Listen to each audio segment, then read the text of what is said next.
Bom dia, meus queridos. Muita gente acha que a minha maneira de pensar não condiz muito com uma pessoa que professa a fé cristã, porque estão habituados com a religiosidade e uma pessoa livre, de certa forma, causa algum desconforto. Então, eu vou dar uma pincelada na palavra para que vocês entendam a minha postura. Né? No Velho Testamento, Deus fez algumas proibições para Israel, porque tudo que era sombra no Velho Testamento foi revelado no Novo. Né? Então, muita gente não entende por que Deus proibiu Israel de comer determinados tipos de carne. Né? Alguns eram considerados imundos, outros eram considerados próprios, né, para o consumo de Israel. E aquilo significava que o povo de Israel não poderia se misturar com outros povos, porque era um povo separado por Deus, né, para ser santo. Então, aqueles animais representavam outros povos, né, fora de Israel, inimigos de Deus, povos idólatras com outros, né, outros deuses. Então, Israel deveria se abster de se alimentar daqueles animais que representavam os deuses daqueles povos. Só que no Novo Testamento, assim que a igreja, né, foi instituída por Cristo, começou um processo, né? Porque todo o Israel estava sendo evangelizado, alguns aceitavam e alguns não. Mas eles ainda se sentiam filhos, né? Separados, diferentes de todos os outros povos. E aí tiveram uma certa resistência quando Paulo começou a evangelizar os gentios, né? As pessoas de outros povos, eles ainda se achavam um grupinho de privilegiados. E aí, Pedro, né? O Pedro era o mais casca-grossa dos discípulos, né? Vocês lembram que ele negou a Cristo 3 vezes por medo, né, da perseguição, medo de ser crucificado junto com Cristo? Ele acabou negando o Senhor 3 vezes.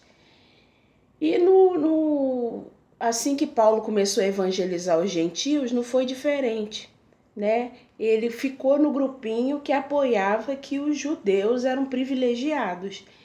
E então, assim, no coração dele ele sabia, porque Jesus já tinha manifestado a ele, lembra daquela visão que ele teve?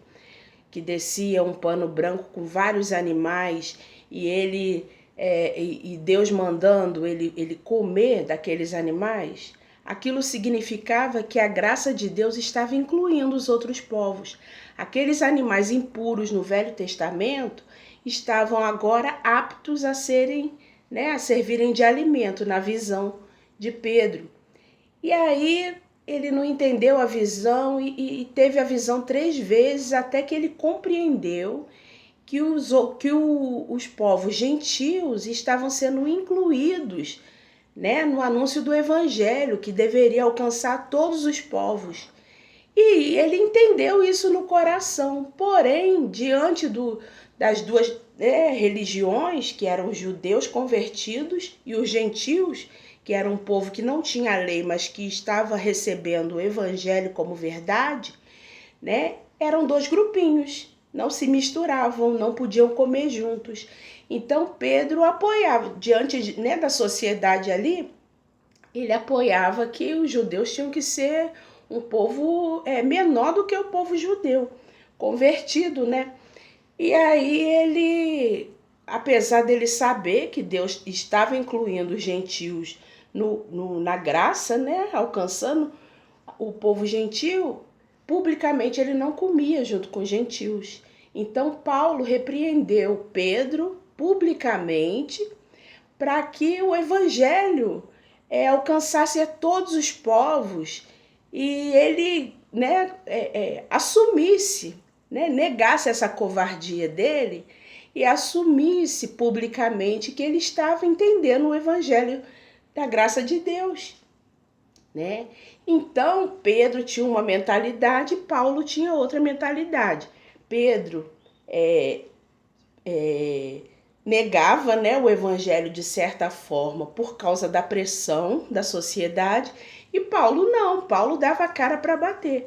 Paulo foi preso, foi apedrejado, foi chicoteado, sofreu vários julgamentos, né, preso aqui, preso ali, e nunca negou o evangelho. Ele, né, dava a cara para bater. Agora Pedro já sempre foi mais covarde. Então, hoje em dia acontece a mesma coisa. Tem gente que dá a cara para bater e tem gente que é mais covarde por causa da religião.